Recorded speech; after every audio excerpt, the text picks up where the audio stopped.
चलिए सीधा लिए चलते हैं पीसीसी चीफ गोविंद सिंह डोटासरा बोल रहे हैं राहुल गांधी को रावण बताने के मामले पर। हिंसा का वातावरण बनाने की कोशिश की जा रही है, हम सब लोग इसकी निंदा करते हैं।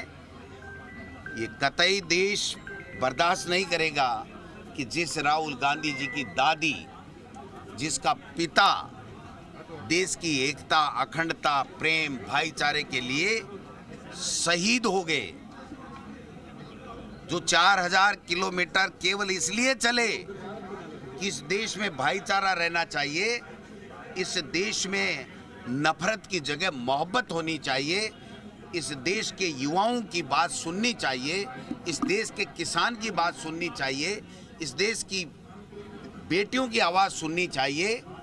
और इस देश में जो नफरत का बीज बोए जा रहे हैं, उसकी जगह प्रेम के बीज अंकुरित किए जाने चाहिए।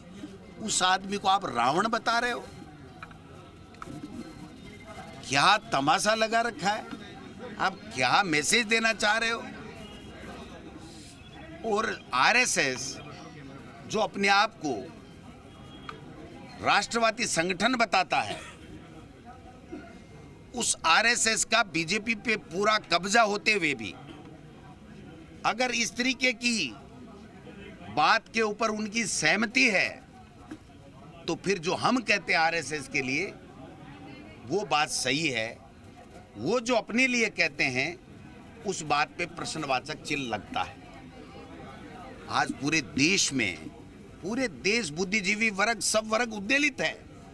ये क्या है? चुनाव जीतने के लिए आप किसी भी स्तर पे गिर सकते हो, कितने भी नीचे जा सकते हो, कीचड़ में उतर सकते हो, और कीचड़ में नहीं नाले में उतर सकते हो। क्या है ये? इससे क्या हासिल करना चाहते हैं? राहुल गांधी किसी पद पे रहा? राहुल गांधी देश की लोगों की आवाज बन करके सचेत कर रहा है केंद्र की सरकार को, तो कोई अन्याय है क्या?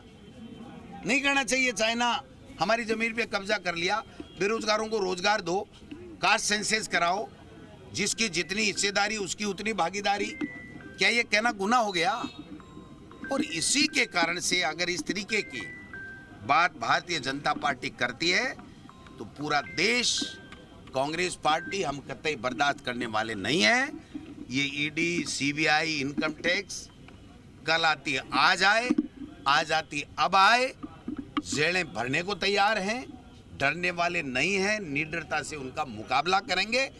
और 2023 में दोबारा कांग्रेस की राजस्थान में सरकार बनाएंगे, छत्तीसगढ़ में बनाएंगे, मध्य प्रदेश में बनाएंगे, तेलंगाना में बनाएंगे, और एक स्टेट और है उसमें भी बनाएंगे। और 2024 में इंडिया जीतेगा, एनडीए हारेगा। नहीं, ये देखो, जो यहाँ उपलब्ध है वही आएगा रात को। अगर हमने 11 बजे कहा है और जिसको सूचना पहुंची है, जो यहाँ उपस्थित है, वही आएगा।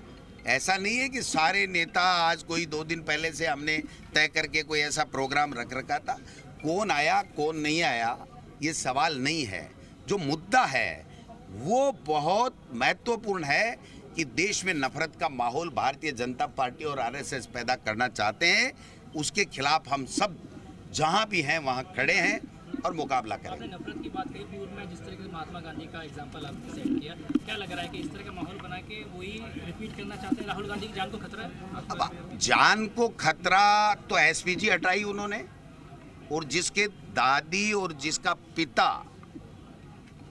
गोलियों से, बम से उनका शरीर छलनी कर दिया गया, चितरे चितरे उड़ा दिए गए, तो अब शंका तो पूरी है ही कि कुछ भी हो सकता है राहुल गांधी के साथ में।